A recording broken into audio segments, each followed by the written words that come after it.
आणि दृष्टांत जर का द्यायचा असेल तर हे संपूर्ण शरीर जे आहे ते तुमच्या समोर आहे. आता जसं स्वप्नीलने सांगितलं की तंबाखू सोडणं म्हटलं तर सोपं आहे आणि म्हटलं तर अवघड आहे, आणि मी स्वतः याचं जागतं बोलतो उदाहरण. फक्त तंबाखूच नाही, सगळ्या प्रकारचे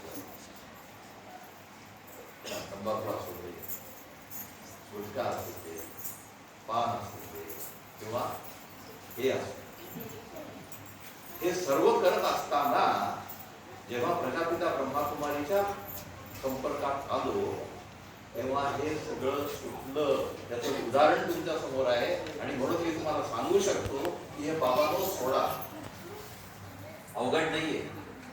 एकदा या मार्गात या. लोकांना वाटत असेल पांढरे घालतात आणि काय करतात माहित नाही, पण नाहीये. हे मोठं समाजकार्य आहे. समाजकार्यात ब्रह्माकुमारीमध्ये एकही व्यक्ती तुम्हाला मिळणार नाही जो व्यसन करतो.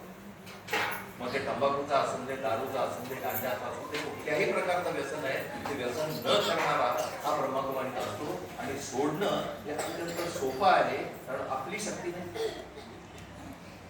शक्ती जी आहे ते परमपिता परमात्म्याची आहे आणि तो शक्ती देतो, तो निश्चय देतो.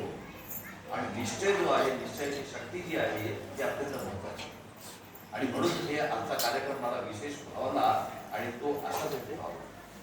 अजून एक मला समजलं की इथे स्वतः स्वप्नील जे आहेत ते वारकरी आहेत, टिळा लावलेला आहे, टोपी घातलेली आहे. वारकरी कसा समजायचा? माळकरी असला की तो वारकरी. बरेच वारकरी मला भेटले. वारकरी होतो का हो? पण वारकरी आहे आनंदाने करा. मी स्वतः वारीला जायचो, चालत जायचो आणि चालत जाताना हे आता कोठे धावे मन तुमचे चरण देखील या भाग गेला तीन गेला, अरे गेला गेला भाग गेला तीन गेला, अरे गेला गेला भाग गेला तीन गेला. हे असं गाणं म्हणत, अभंग म्हणत चालत दुर्ग्या चालीचं पळत पळत जायचं. लोक खुश व्हायचे कारण त्यावेळेस कॉलेज होतो.